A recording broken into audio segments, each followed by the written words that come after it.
Bismillahirrahmanirrahim. Alhamdulillahirabbil wassalatu wassalamu ala asyrafil anbiya'i wal mursalin wa ala alihi wa sahbihi ajma'in. Rabbi shrah li sadri wa yassir li amri wa hlul 'uqdatam min lisani yafqahu qawli. Rabbi zidna 'ilman warzuqna fahman. Allahumma iftah 'alaina hikmataka wanshur 'alaina min khazaini rahmatika ya arhamar rahimin. Allahumma inna na'udzubika min 'ilmin la yanfa' wa min qalbin la yakhsha' wa min nafsin la tashba' wa min 'amalin la yurfa' wa min da'watin la yustajabu laha. Subhanallah bihamdihi 'adada khalqihi wa ridha nafsi wa zinata 'arshih. Allahumma anta rabbi la ilaha illa anta khalaqtani wa ana 'abduka wa ana 'ala 'ahdika wa 'adika mastata'tu. A'udzubika min syarri ma sana'tu abu'u laka bi ni'matika 'alayya wa abu bi dhanbi faghfir li fa innahu la yaghfiru dhunuba illa anta. Astaghfirullahal azim, astaghfirullahal azim, astaghfirullahal azim. Ya Allah, ya Tuhan kami, jauhkanlah kami daripada ilmu yang tidak manfaat ya Allah. Jauhkanlah kami daripada hati yang tidak penuh khusyuk ya Allah. Jauhkanlah kami daripada nafsu yang tidak pernah kenyang ya Allah. Jauhkanlah kami daripada amalan yang tidak diterima-Mu ya Allah. Jauhkanlah kami daripada doa yang tidak dimakbulkan ya Allah. Wa sallallahu ala sayyidina Muhammad wa ala alihi wa sahbihi wasallam walhamdulillahi rabbil alamin. Alhamdulillah, syukur kehadrat Allah Subhanahu wa taala dengan rahmat dan kasih sayang Allah yang sentiasa bersama-sama dengan kita, masya-Allah tabarakallah. Apatah lagi kita berada dalam majlis ilmu semalam sambutan Hari Guru, masya-Allah. Memang sambutan Hari Guru, tetapi untuk kita juga para murid muhasabah kembali. Lama mana dah kita duk belajar bertalaqi dengan para guru kita, tidak termasuk saya nah, dengan para guru kita, masya-Allah, yang alim lagi arif, yang bertakwa kepada Allah Subhanahu wa taala. Contoh dah 15 tahun dah duk belajar ni ustazah dengan guru yang sama. Setiap hari, betul Kak Salwa, setiap hari Isnin sampai Jumaat, kira hari-hari lah tu. Isnin sampai Jumaat, cuma Sabtu Ahad lah untuk kita mengajar orang lain bilik. Kan? Jadi selama 15 tahun, 20 tahun aku mengajar, aku belajar ni ya Allah, apa manfaat yang kita dapat? Itu muhasabah sempena Hari Guru. Apa barakah yang aku dapat? Barakah ni, ada orang kata zaman dah berlalu dah ustazah. Zaman dah berlalu dah. Isu adab ni dah tak timbul dah.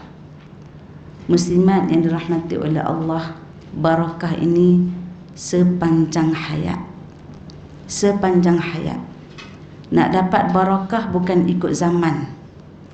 Dapat barakah sepanjang hayat yang kita ada.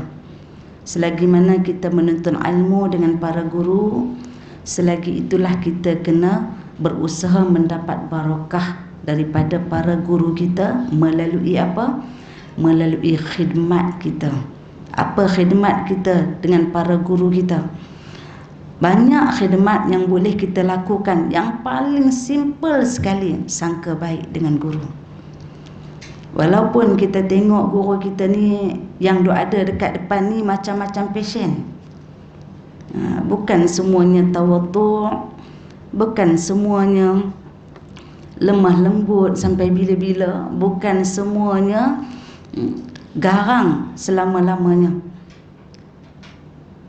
Sebab para guru kita juga manusia biasa, cuma diangkat darjat oleh Allah di sisi Allah atas asbab ilmu yang mereka miliki. Sekali lagi saya ulang, tidak termasuk saya ni penyampai, bukan guru, penyampai saja. Penyampai dalam erti kata share maklumat, share ilmu. Dan ada kekurangannya, masya-Allah tabarakallah. Sebagai contoh lah kita kata, apabila salah satu seorang daripada kita ni sebagai anak murid nampak kekurangan para guru, jangan cepat-cepat buat analisis. Jangan cepat-cepat buat keputusan. Jangan cepat-cepat sebarkan. First kali khidmat kita yang pertama, sangka baik dengan guru tu mesti kena ada. Itu di antara cara menjemput barakah. Kalau tidak, sampai bila mengaji kita tak berkat? Guru marah sikit kita dah tak boleh jadi guru ni, aku tak boleh.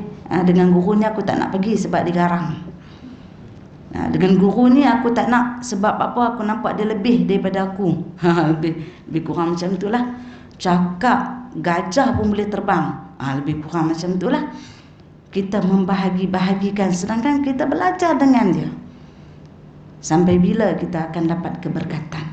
Nak tahu berkat tak berkat, ilmu yang kita dapat tu tak bagi manfaat pada kita. Macam mana tak bagi manfaat pada kita? Kita tak dapat amal pun daripada ilmu yang kita dapati. Cuma dia terkumpul dalam diri kita ni sebagai maklumat semata-mata. Untuk kita amalkan, tidak. Itu tanda tidak ada keberkatan daripada ilmu yang kita dapat. Barangkali memang kita tujuan datang nak mengutip ilmu saja, nak kumpul saja. Barangkali tujuan kita memilih-milih para guru mana yang hebat, para guru mana yang tak hebat. Lalu kita pun datang kerana itu. Makna kata kita tidak ikhlas. Dan yang keduanya, hati kita tetap daripada dulu sampai sekarang hati yang penuh dengan toksik. Sebab ilmu tu nur. Bila ilmu nur, dia akan masuk dalam hati yang bersih. Kalau hati kita tak bersih, ilmu tu dia cuma tukar sedikit, tiun sikit jadi maklumat saja. Kita tahu, tetapi hati kita tak mahu untuk terima dia. Sebab apa? Hati kita penuh dengan penyakit. Penyakit ni banyak, penyakit hati. Tandanya ilmu itu tidak berkat pada kita. Allahu Akbar. Mudah melenting, mudah sangka buruk, mudah sakit hati, mudah hasad, mudah cemburu, mudah segala-galanya mudah dengan sifat-sifat mazmumah. Itu tandanya kita tidak mendapat keberkatan dalam menuntut ilmu. Mintalah, saya minta sungguh-sungguh sempena hari guru dengan para guru kita nanti yang akan datang nanti, kita benar-benar beradab dengan guru. Pegang satu tekad. Sempena hari guru semalam, aku bertekad bermula dengan akan datang first kali beradab dengan guru, khidmat dengan guru yang kedua, dan yang ketiga beradab dengan diri kita sebagai penuntut ilmu. Diri kita ni Allah Ta'ala bagi pinjaman, bagi amanah. So bila dia berada dalam majlis ilmu, diri kita sedang mulia hari ni. So kita beradab dengan diri kita. Macam mana cara adab dengan diri? Saat kita berada dalam majlis ilmu, jangan kita tak fokus dengan ilmu yang kita tuntut. Perhatikan apa yang disebut oleh para guru kita. Itu cara kita mengadabkan diri kita. Jangan biarkan fikiran kita meliar ke mana-mana, memikirkan perkara-perkara keduniaan yang boleh menyebabkan kita jauh daripada Allah Subhanahu wa taala. Insya-Allah kita akan dapat keberkatan dalam menuntut ilmu, sebab kita berada di penghujung zaman di mana setiap penjuru kehidupan kita dilingkungi kelalaian, kelekaan. Silap sedikit kita akan tergelincir. Insya-Allah, moga-moga peringatan khas daripada saya ni, walaupun tak resmi lah, tapi insya-Allah boleh kita guna pakai dan menjadi amal jariah kepada kita, insya-Allah. Amin. Amin ya rabbal alamin. Okey. Muslimat yang dirahmati oleh Allah Subhanahu wa taala, buku yang saya bawa ni, yang dah pun kita baca sampai tajuk yang ketiga. Sekarang kita akan masuk tajuk yang keempat, berkenaan tentang sumpah palsu pada muka surat yang ke-11. Jadi sahabat yang belum dapat buku, kerana buku masih belum ada stok, boleh buka nota masing-masing, insya-Allah, untuk kita catatkan sebaiknya. Allahu Akbar. Tajuk yang keempat, 40 hadis kisah 40 kisah menarik daripada Al-Quran ini, iaitu tentang sumpah palsu. Sumpah palsu dinyatakan dalam surah Ali Imran ayat 77. Boleh cek. Ali Imran ayat 77.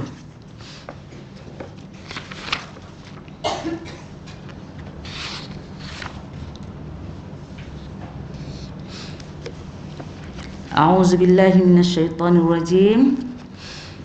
Innal ladzina yashtaruna bi'ahdillahi wa aymanihim thamanan qalila ulaika la khalaqa lahum fil akhirah wa la yukallimuhumullah wa la yanzuru ilaihim yawmal qiyamah wa la yuzakkihim wa lahum adabun alim.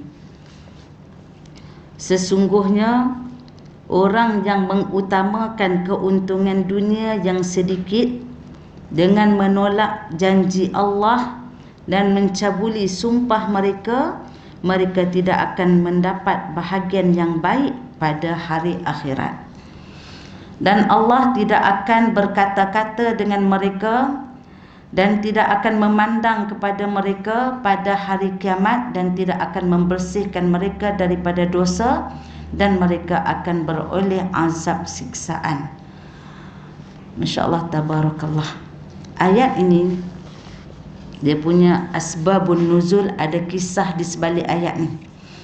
Kisah di sebalik ayat ni sebenarnya ada 3 kisah. Saya sebut satu kisah yang berkenaan dengan sumpah palsu tersebut. Muslimat yang dirahmati oleh Allah, kalau kita tengok pada ayat ini, sesungguhnya orang-orang yang mengutamakan keuntungan dunia, sebenarnya Allah Ta'ala merujuk pada kisah seorang lelaki Quraisy yang bernama Al-Ashyad radhiyallahu an, mengatakan bahawasanya dia memiliki sebidang tanah yang didiami oleh seorang Yahudi. Beliau ingin mengambil kembali tanah itu, namun Yahudi itu enggan menyerahkan kepada beliau. Kerana apa? Kerana Yahudi itu berniat untuk memiliki tanah tersebut. Maka Yahudi itu membantah seolah-olah tanah itu adalah miliknya. Itu perangai orang Yahudi muslimat yang dirahmati oleh Allah. Ada beberapa sifat orang Yahudi yang memang Allah Ta'ala jelaskan kepada kita dengan sangat-sangat jelas sikap mereka.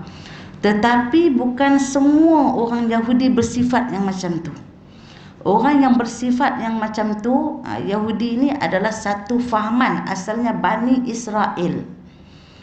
Bila timbulnya Yahudi ini merupakan satu fahaman yang timbul setelah mana zaman Nabi Musa alaihi salam.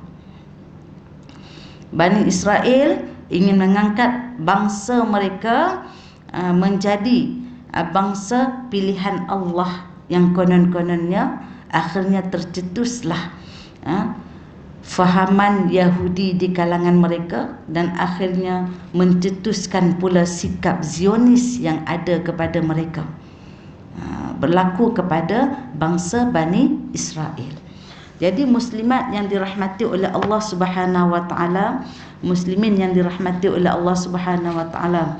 Minta maaf saya sebut muslim, sepatutnya muslimin dulu. Saya selalu mengajar muslimat sebenarnya, tapi tersebut muslimat dulu, minta maaf. Tak apa. Hari ini majoriti dia muslimat. Ya, kan? Jadi kita lady first. Insya-Allah, ladies first. Okey. Kemudian Allahu Akbar, masya-Allah, tabarakallah. Allah menggambarkan sikap mereka kepada kita melalui ayat Al-Quran. Dan ayat ini sebenarnya memberi satu rumusan kepada kita bahawasanya ayat ini menceritakan tentang kejujuran sepatutnya.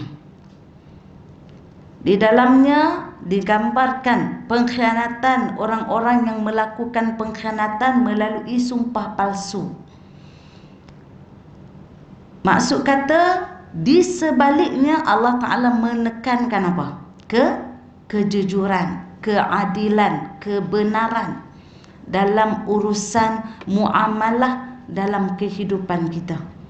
Kalau cari ayat-ayat yang menekankan tentang kejujuran, maka kita boleh buka ayat ni, kita tengok, kita baca dalil dia.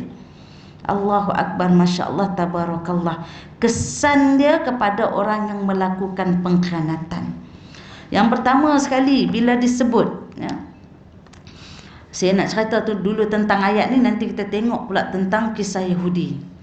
Allah Ta'ala sebut, sesungguhnya orang-orang yang mengutamakan keuntungan dunia yang sedikit dengan menolak janji Allah. Pertama sekali dia berjanji kepada Allah, kemudian dia menolak, dia memungkiri janjinya dengan Allah. Allah Ta'ala dah bagi tahu dah, dia menolak janjinya dengan Allah demi satu keuntungan di dunia. Sebab apa? Allah Subhanahu wa Ta'ala tidak menganggap apa-apa keuntungan di dunia ataupun harta benda di dunia di sisi Allah tidak ada sedikit pun nilai di sisi Allah, walaupun sebelah sayap nyamuk tidak ada nilai. Lalu apabila manusia ini melakukan pengkhianatan, bahkan bermula dengan khianat dengan Allah, mengkhianati janjinya dengan Allah, wabillah wa tallah, sebut nama Allah ni, wabillahi wa tallahi wallahi. Itu janjinya dengan Allah itu dikhianati, maka akan ada kesan-kesannya. Yang pertama, janjinya dengan Allah berani disebut. Kita selalu jumpa kan, kalau orang yang terlalu banyak bersumpah, pasti something wrong dekat dia. Tak boleh silap sikit, wallahi. Tak boleh silap sikit, watallahi, wabillahi. Kalau di pasar-pasar di Arab sana, biasa kebiasaan tu ada pada mulut mereka. Wallahi, dia cantik, buah ni elok ni, aku beli fresh lagi. Rupanya dah 5 hari lepas dah. Kita nak ambil buah tu, kita nak tengok pun dia tak bagi balik. Dia marah kan. Dia pun bersumpah dengan nama Allah, Wallahil Azim. Lagi dahsyat. Dia punya ayat dia tu punya nak bagi kita yakin. Kita ni pula orang Melayu, Allah aduh, dia sebut tu. Disebut wabillah, takkan dia berani nak sumpah, nak bersumpah dengan Allah. Masya Allah, Tabarakallah. Okey. Begitu juga dengan kita, walaupun teguran ni kepada orang Yahudi tadi, tapi boleh highlightkan juga kepada kita. Dengan senang-senang kita untuk berkhianat dengan Allah. Kalau dengan Allah kita boleh berkhianat, dengan manusia apatah lagi. Betul tak? Ada seorang muslimat tanya, Ustazah, saya nak kahwin, tapi bakal suami saya tu tak solat. Dia cakap dengan saya, lepas kahwin nanti dia solat lah.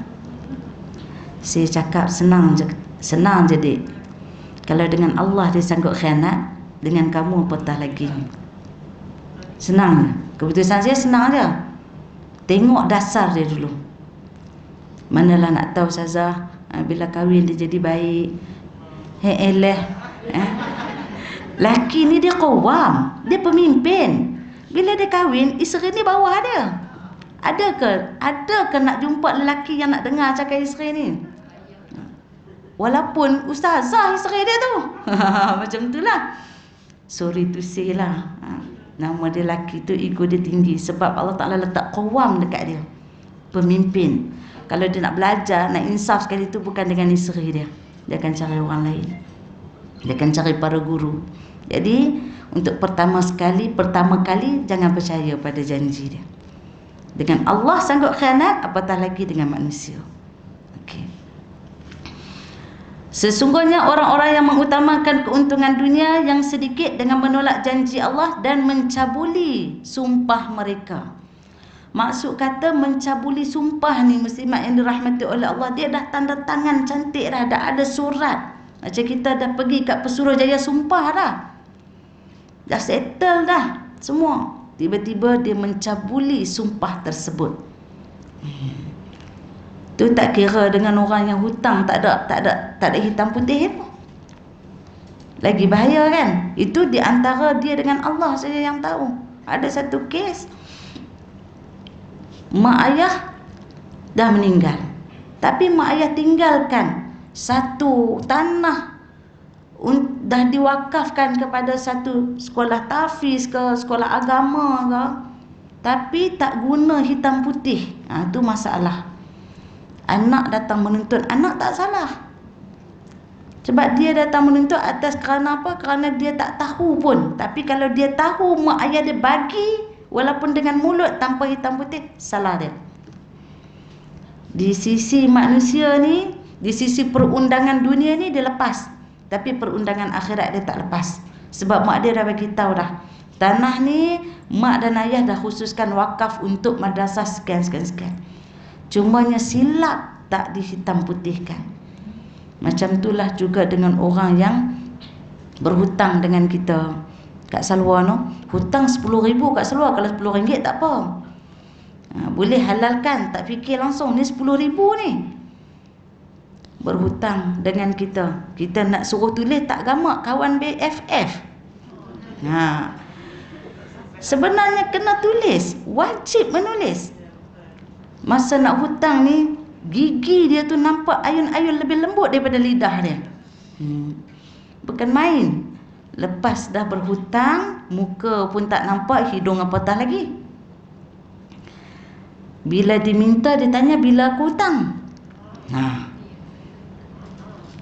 Yang nak minta hutang ni pula, kalau pergi mahkamah, orang yang mendakwa bahawa dia dihutang, dia yang kena datangkan bukti. Bukan orang yang berhutang tu kena datangkan bukti. Sebab kamu dakwa dia yang berhutang, kamu kena datangkan bukti bahawa dia yang berhutang. Tu masalah berat. Betul. So maksud kata dalam Al-Quran, satu muka Allah Ta'ala cerita bab hutang saja, kena ada hitam putih. Kalau tidak terjadilah kita kata sumpah-sumpah palsu. Wallahi aku tak hutang dia pun. Minta bukti tak dapat, datangkan bukti. Akhirnya orang ni dia bersumpah palsulah di atas apa yang telah dia lakukan. Sedangkan bila dia ada, kita kata bila dia ada hitam putih sekalipun dia boleh menipu, apatah lagi kalau tidak. Ada satu kes anak angkat, dia buat dia lantik peguam-peguam untuk palsukan daripada dia ni seorang anak angkat jadi anak betul. Sebab apa dia buat macam tu agak-agak? Sebab dia nak jaga mak angkat dia ke, nak kena bubuh pampers mak angkat dia ke, yang sampai dia sanggup jadi anak sendiri tu? Tak adanya. Tak ada. Sebab apa? Sebab ada harta benda yang dia nak dapatkan. Maka dia sanggup bersumpah palsu di sana.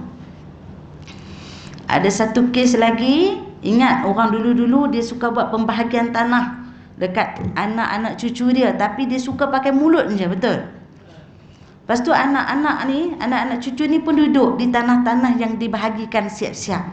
Sedangkan nama tanah ni hanya satu kepala saja, nama dia saja. Bila anak-anak ni dah duduk, ada pula anak-anak yang khianat. Dia pergi, sebab tak ada nama pada tanah ni, dia pergi dekat pejabat tanah. Ada pula anak dia pula kerja dekat pejabat tanah, ataupun kawan dia pula kerja dekat pejabat tanah. Dia tukarkan nama.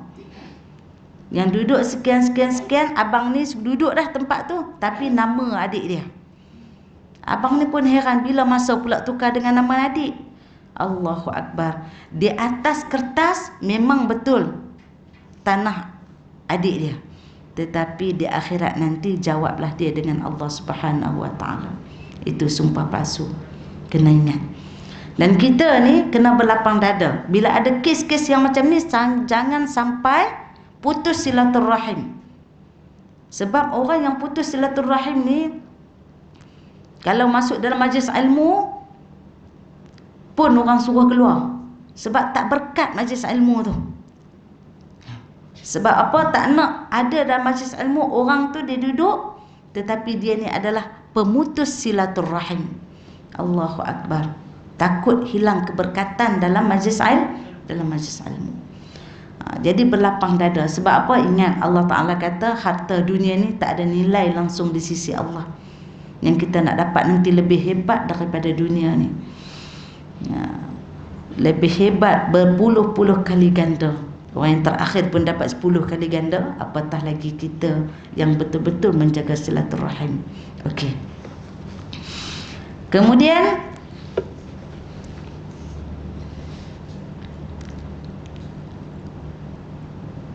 mereka yang tidak mendapat bahagian yang baik pada hari akhirat, Allah Ta'ala janji dah, orang yang khianat di hadapan Allah, dengan Allah, orang yang buat sumpah palsu, ada 5 benda Allah Ta'ala bagi kepada mereka.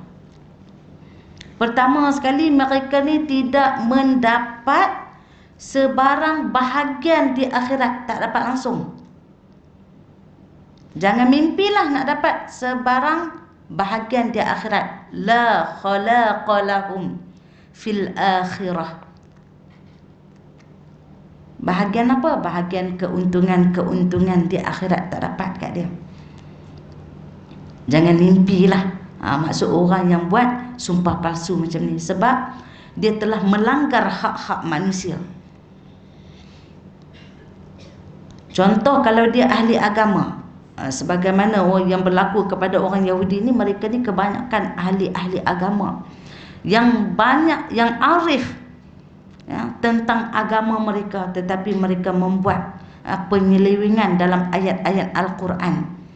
Sebagai satu contoh, bila mereka memberi pinjaman ataupun buat muamalah dengan selain daripada Yahudi, mereka boleh mengambil riba. Kalau sesama Yahudi, mereka tak boleh haram riba sesama mereka. Tetapi selain daripada Yahudi, golongan ummi, kata mereka, golongan ummi itu golongan Arab, yang ada di antara golongan Arab yang tidak buta huruf, yang tidak boleh membaca, maka muamalah mereka dengan orang-orang Arab ketika itu boleh mengambil riba. Mereka berjualan dengan berlipat kali ganda. Kalau memberi hutang, hutang dengan riba dan sebagainya.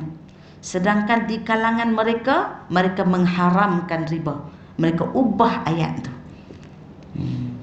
Kalau kita tengok dekat, ada satu ayat ni, saya boleh petik di sini. Sebenarnya ayat tu disebut dalam kitab Taurat, disebut contohnya mereka mengharamkan. Asalnya kitab Taurat disebut haramkan riba secara mutlak. Disebut la ta'khudh riba min akhika idza aqradtahu. Jangan engkau ambil riba daripada saudaramu jika anda beri hutang kepadanya. Apa maksud riba bagi hutang ni? Saya bagi hutang 10,000, saya nak balik, dengan syarat bagi balik kepada saya 11,000. Itu nama dia riba. Tapi ada juga sahabat kita yang hutang kita 10,000. Setelah 5 tahun, lama tak? 10,000 tu kita duk idam-idamkan nak buat, nak tambah pos ke, nak tambah dapur ke, biak kat belakang tu ke, apa semua kan. Tapi oleh kerana kesiannya kita pada sahabat kita, kita bagi dahulu kan. Setelah 5 tahun dia pun datang. Sedangkan kita perlu duit tu. Dia pun datang. Dia bayar 10,000. Tengok-tengok buka sampul bukan 10,000, 11,000. Kita pun tanya dia balik, ni kenapa lebih? Dia cakap, saya bagi dengan sebab terima kasih kamu bagi tempoh yang lama kepada saya. Tapi bukan sebab kita syaratkan ataupun dia syaratkan. Tak apa, aku hutang kamu 10,000, nanti aku bayar 11,000. Yang tu nama dia riba. Tetapi atas ucapan terima kasih kerana lama tempoh diberikan kepada kita, maka itu tidak mengapa. Itu nama dia hadiah. Itu rezeki, rezeki minallah. Allahu Akbar. Okey, kemudian orang Yahudi ni mereka ubah ayat. Dia tambah sikit, la ta'khudh riba akhika li Israili idza aqradtahu. Jangan engkau ambil riba daripada saudara engkau yang berbangsa Israel apabila engkau beri hutang. Dekat bangsa lain is okay, teruskan. Diubah. Perangai orang-orang Yahudi ni macam itulah. Mereka mengetahui kebenaran tetapi mereka menyeleweng. Itu Allah Ta'ala bagi janji-janji kepada orang yang menyeleweng ini, sedangkan mereka dalam keadaan tahu janji Allah sangat berat kepada mereka. Yang pertama, mereka tidak mendapat bahagian, sebarang bahagian di akhirat, iaitu hari yang abadi dan tiada penamat baginya. Mereka tak dapat bahagian, keuntungan apapun mereka tak dapat. Itu yang pertama. Yang kedua, Allah Subhanahu wa taala, kalau kita tengok di sini, wala yukallimuhumullah, Allah tidak akan bercakap dengan mereka. Sedangkan orang mukmin dapat bercakap dan sangat berbahagia dengan nikmat ni. Allah Ta'ala bukan sekadar cakap, tengok muka pun tak teringin, macam tu, tak nak bercakap langsung, maka tak dipandang langsung. Bayangkan kita duduk satu rumah dengan suami, dengan anak-anak, atas asbab kesalahan yang berat yang tak dapat nak dimaafkan, suami pun tak nak tengok muka kita sedih tak? Menderita tak? Orang yang kita kenal rapat, yang kita pernah sayang, pernah cinta, tiba-tiba atas satu kesalahan yang berat, wallahu alam, kesalahan di antara suami isteri dan sebagainya, suami tak nak tengok muka, isteri pun tak nak tengok muka suami, suami pun tak nak tengok muka isteri. Agak-agak jadi macam mana Kak Salwa? Hari pertama ada benci lagi lah, hari kedua pun merajuk lagi, hari ketiga boleh jadi gila lah. Kalau siapa boleh lajak sampai ke seminggu, sampai ke sebulan tu, agak-agaknya memang dah rakan karib syaitan dah tu. Dia dah, hati dia dah beku dah, hati dia dah batu dah.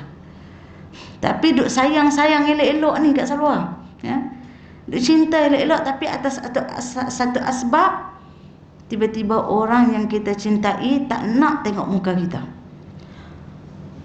Allah Subhanahu wa taala yang memberi seluruh nikmat kepada kita, yang mengkabulkan segala doa-doa kita, tiba-tiba atas asbab keuntungan dunia yang kita nak miliki, kita sanggup berkhianat dengan Allah, sanggup sumpah palsu. Allah Ta'ala kata, aku tak nak tengok, tak nak cakap dengan mereka. La yukallimuhumullah wa la yanzuru ilaihim. Bukan sekadar cakap, nak tengok pun tak teringin. Sedih. Sebab hari akhirat itu, hari kiamat tu, hari di mana tidak ada naungan lebih baik, tidak ada naungan selainlah naungan Allah. So kita nak cari naungan siapa lagi di akhirat tu? Tak apalah, tak nak tengok aku, sudah aku pergi kat lain pula. Tak ada. Melainkan tanda itu salah satu azab saat kita berada di yaumul mahsyar. Saat dekat timbangan, Allah Ta'ala tak cakap, Allah Ta'ala tak tengok rupa kita.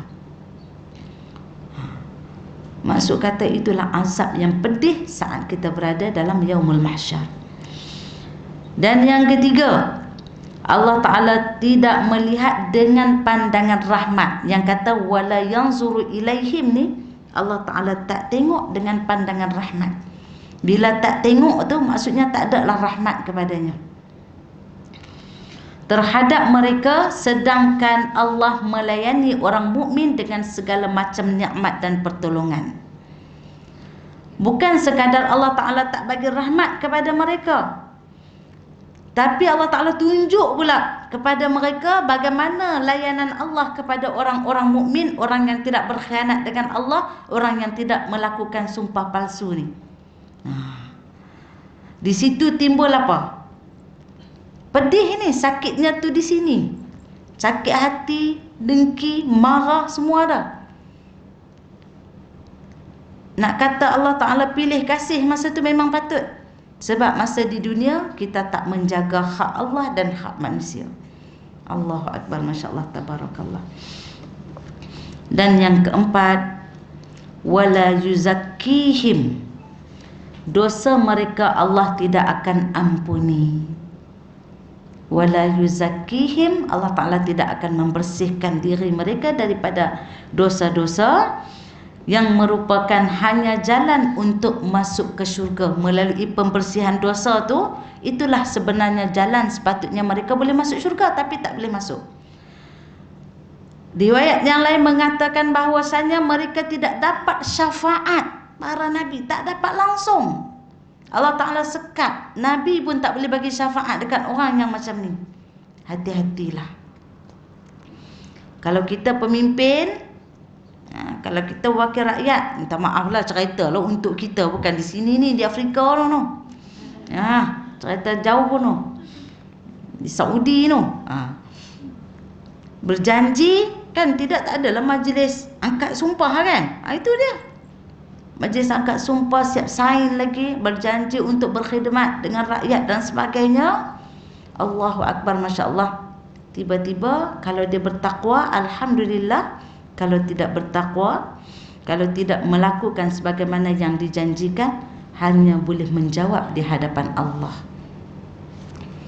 Allahu Akbar. Ini Allah Ta'ala dah bagi dah hin melalui ayat tersebut. Bahkan mereka tidak akan mendapat syafaat daripada Allah. Cuma satu je mereka akan dapat. Satu je mereka akan dapat. Yakni walahum azabun alim. Apa mereka akan dapat? Mereka akan mendapat azab yang sangat pedih. Allahu Akbar. Masya Allah, tabarakallah. Muslimat yang dirahmati oleh Allah Subhanahu wa ta'ala. Dalam satu hadis disebut salasatun la yukallimullahu. Macam ayat ni sebut la yukallimullahu wala yanzuru ilaihim yaumal qiyamah wala yuzakkihim. Dalam satu hadis disebut Allah Ta'ala ada tiga golongan yang Allah Ta'ala tak bercakap dengan mereka. Allah Ta'ala tak teringin nak tengok muka mereka. Bahkan Allah Ta'ala tak bersih dosa mereka. Yang pertama, orang yang sombong. Orang yang sombong, sebenarnya orang yang sombong ni, dia ada lagi ayat di situ, orang yang melabuhkan pakaian mereka.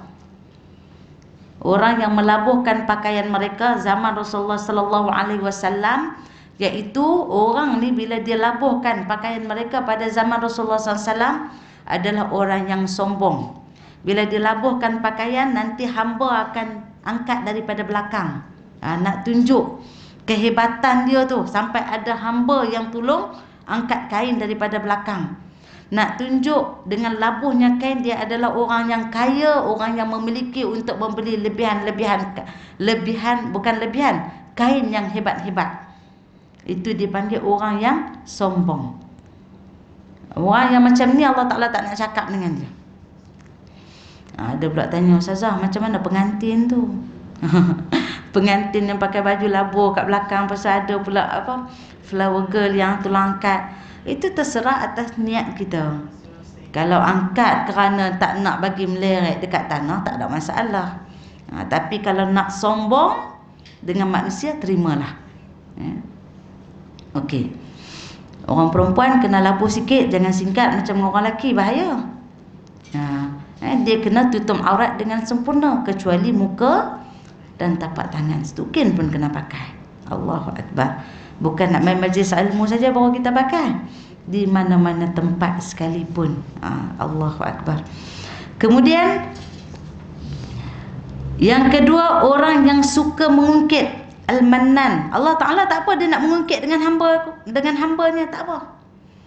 Aku dah bagi nikmat kepada kamu, kenapa kamu masih masih tidak mengakui, tidak mengesahkan Allah? Itu kerja Allah, tak kisah. Kerja mengungkit itu adalah kerja Allah, bukan manusia. Dia memberi, kemudian dia mengungkit.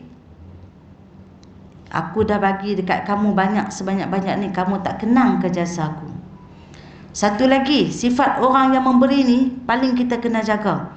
Dah kata pemalas, lepas tu kita bagi, kena jaga. Bil manni wal aza. Kita dah memberi, jangan kita mengungkit-ungkit dan berkata-kata yang kotor kepada orang yang kita beri.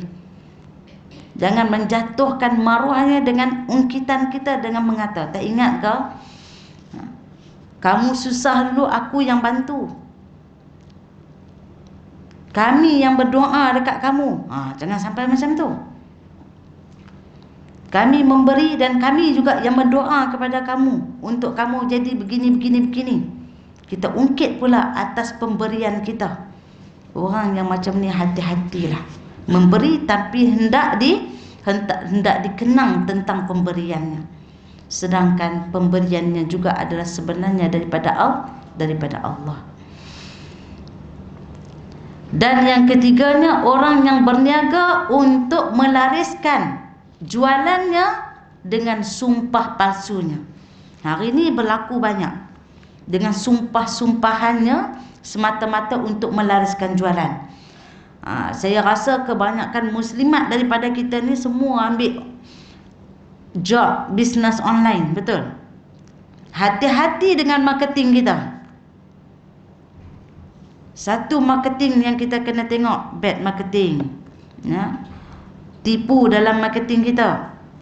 Kita mendakwa barang yang kita beli itu, kita mendakwa dengan satu penipuan. Contoh, kita tak pernah guna pun, tapi kita testimoni, kita menggunakan dia. Kita mendakwa lagi, kita gunakan orang-orang untuk menyokong kita. Contoh, bila aku up status ni, adalah yang PM kawan-kawan kita je pun. Hati-hati. Kalau kawan kita tu pernah membeli, pernah menggunakannya, boleh jadi testimoni dengan benar, tak ada masalah. Tapi kalau semata-mata, sekarang ni orang suka macam tu kat Sarawak kan, suka marketing dia, ya Allah, Masya Allah, dahsyat. Tak kira yang haram lagi, tak kira yang dedahkan aurat lagi, tak kira yang Allah super menipu lagi. Macam tadi saya kata, orang Arab kalau dia jual buah, kalau dia yang sedang menipu ni, dia wallahil azim, buah ni memang segar. Ni nak datang pula musim buah durian, semua orang suka. Orang suka tak semestinya dia tahu tau buah dia. Dia pergi dekat gerai-gerai buah-buah longgokan.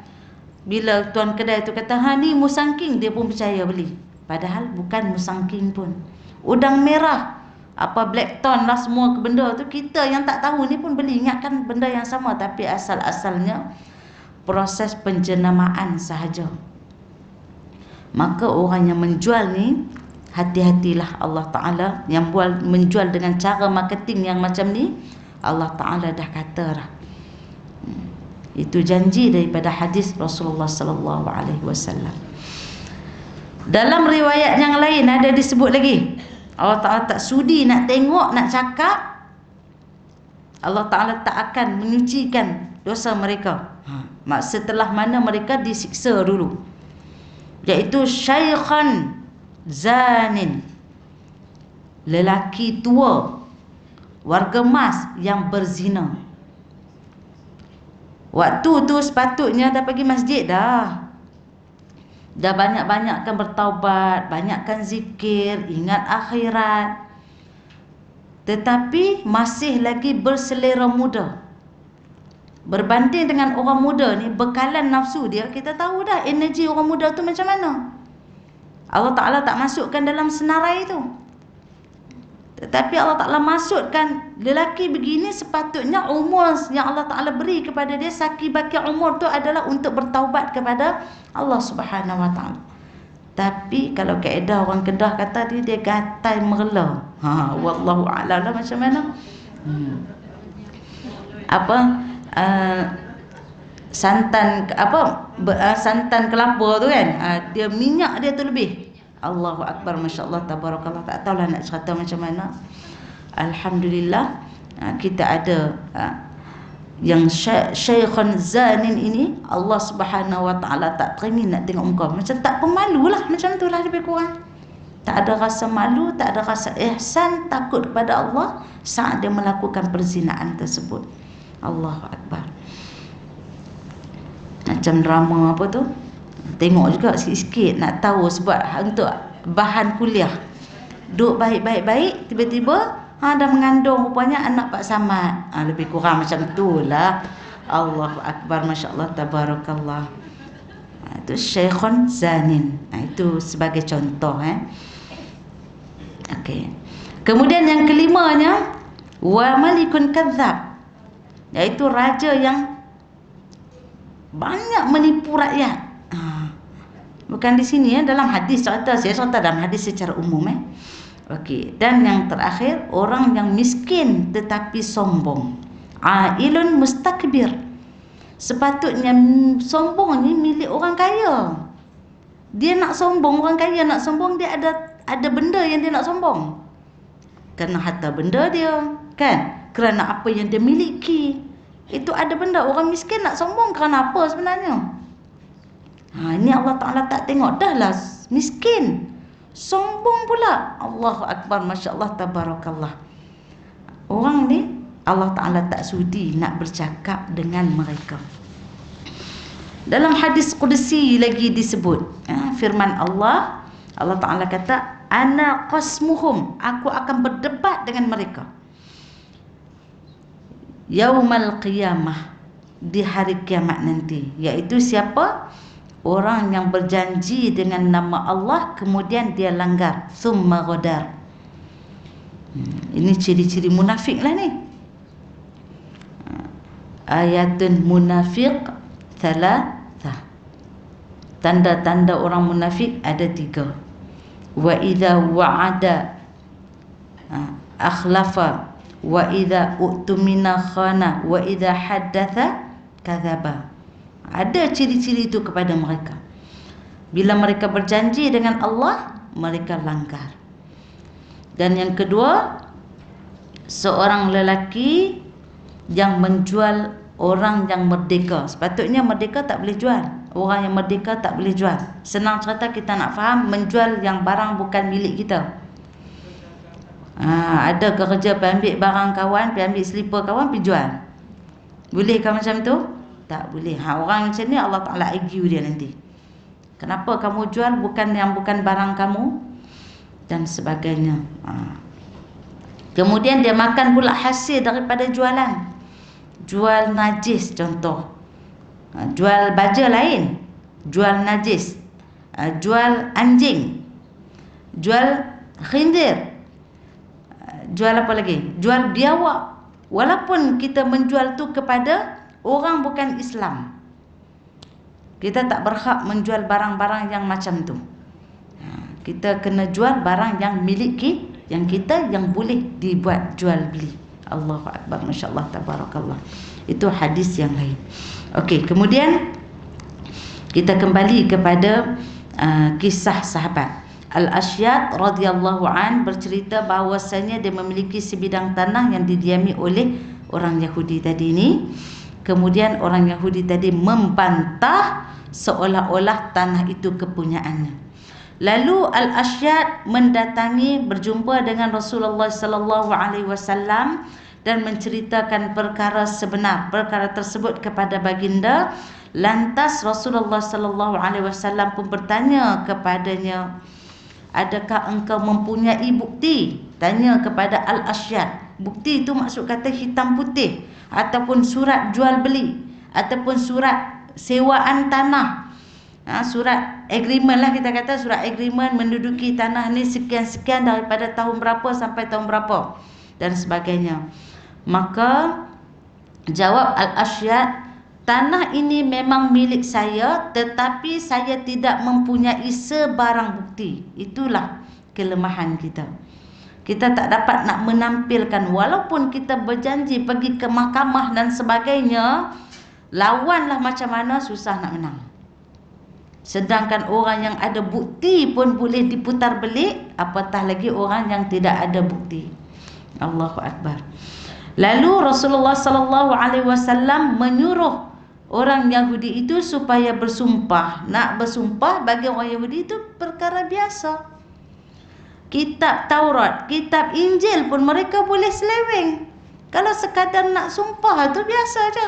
Sebab bagi mereka, bangsa selain bangsa mereka, mereka boleh rampas hak kita.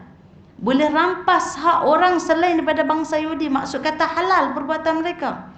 Agama mereka, mereka katakan halal yang mereka seleweng dalam kitab Taurat. Boleh mengambil harta selain daripada bangsa mereka. Kalau bangsa mereka kena minta izin. Macam tu.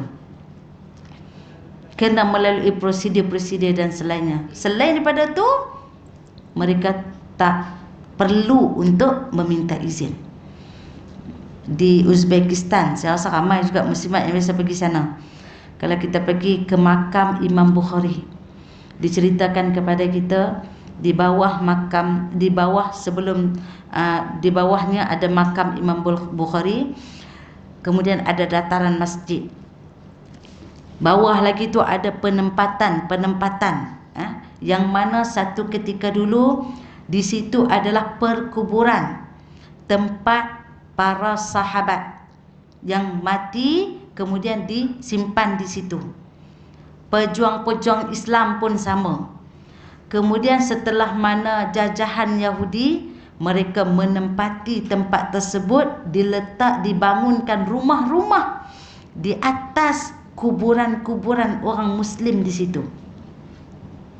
Setelah mana Uzbek dikembalikan ke tangan orang Islam, kemudian mereka berjual beli. Pemimpin Islam terpaksa membeli kembali penempatan tersebut dengan harga yang sangat tinggi. Sedangkan suatu ketika dulu mereka datang dalam bab merampas saja tanah itu. Kena beli balik. Sebab apa? Nak jaga kehormatan perkuburan orang-orang Islam. Apatah lagi di sana dikhabarkan adanya tersimpan jasad-jasad para sahabat dan juga para pejuang Islam. Allahu Akbar. Nampak bagaimana mereka ini tidak ada pun hak ke atas tanah tu tersebut. Patutnya boleh rampas balik. Tetapi orang Islam ini Masya Allah, tabarakallah, akhlaknya, adabnya, sehingga kan boleh mencairkan hati-hati yang non-Muslim ataupun boleh menyebabkan non-Muslim pijak kepala balik. Allahu Akbar. Masya Allah, tabarakallah.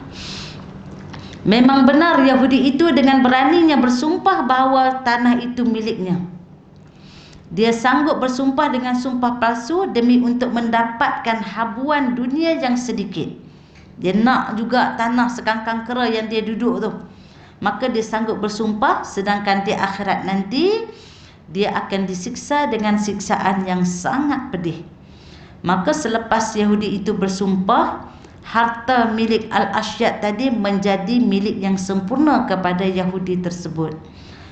Maka Nabi Muhammad sallallahu alaihi wasallam memujuk Al-Ashyad dengan mengkhabarkan beliau akan mendapat nikmat yang besar di akhirat. Yang mana nikmat yang besar itu tidak dapat dibandingkan dengan nilai tanahnya yang hilang yang menjadi milik orang Yahudi tadi. Jadi ganjaran ini diceritakan dalam kitab Al-Imamul Bukhari. Allahu Akbar. Jadi muslimat yang dirahmati oleh Allah, sebagai rumusannya, apa saja bentuk perjanjian kita, pemberian, wakaf, derma, infak dan sebagainya, perlu kepada hitam dan putih. Supaya kita ni ada anak-anak cucu, supaya tidak akan diceroboh oleh mereka. Mesti kena ada. Kalau hanya sekadar pakai mulut saja, kita tak boleh nak menyalahkan anak cucu kita. Ada satu kes, bila ayah tu mati, tiba-tiba ada seorang lelaki datang jumpa dengan anak-anak, bagi tahu bahawa ayah tu pernah berhutang kepadanya. Maka anak ni terkejut, sebab dia kata masa ayah sakit, saya tanya ayah, ada tak ayah ni hutang dengan siapa-siapa? Boleh bagi tahu? Ayah tadi pun menggeleng, tidak ada. Banyak kali anak-anak ni tanya, ayah tu kata tak ada. Akhirnya bila ayah tu mati, ada orang datang tuntut hutang. Kalau RM10 orang tak datang dah. Ni masalah ribu-riban ni. Orang datang.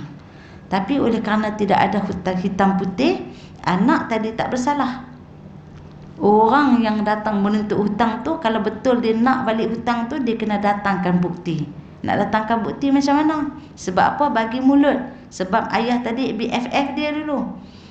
Itu kita punya kesalahan terbesar. Walaupun adik-beradik ke, siapa ke, kena ada. Jangan guna ayat nanti aku bayar.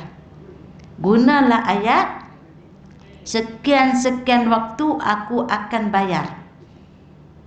Bagi janji-janji pada waktu tersebut. Datang waktu tersebut, tempoh waktu tersebut, kita tidak ada kemampuan untuk bayar, maka call balik, bagi tahu, bagi lagi sedikit masa untuk kita, bagi tempoh sedikit untuk kita menjelaskan hutang. Macam bank lah, bank kan bagi masa. Kalau tak mampu, rujuk balik. Kalau tidak, kereta kena tarik. Lebih kurang macam tu lah kan. Itu akhlak kita sebagai penghutang kepada orang yang kita berhutang. Ni tak boleh bayar, tak mampu bayar, tengok dalam Facebook, mana hala pergi travel. Allahu Akbar, Masya Allah, Tabarakallah. Orang yang kena hutang pun confused. Aku nak pergi umrah tahun ni pun tak dapat, sebab duit aku dah ada kat dia, dan sebagainya. Allahu Akbar. Jadi sebagai rumusannya, maka kita kena mengetahui bahawasanya prinsip perundangan Islam, orang yang mendakwa perlu mengemukakan bukti, dan orang-orang yang mengingkari dakwaan tertuduh pula bersumpah menafikan dakwaan tersebut. Itu memang dia punya aturan dia, insya-Allah. Jadi moga-moga memberi sedikit manfaat dan pengetahuan kepada kita untuk kita amalkan. Akhir kalam, wabillahi taufiq wal hidayah. Wassalamualaikum warahmatullahi wabarakatuh. Subhanakallahumma bihamdika asyhadu an la ilaha illa anta astaghfiruka wa atubu ilaih. Bismillahirrahmanirrahim. Wal 'asri innal insana lafi khusr illa alladhina amanu wa 'amilus solihat wa tawassaw bil haqq wa tawassaw bis sabr. Amin amin ya rabbal alamin. Taqabbalallahu minkum.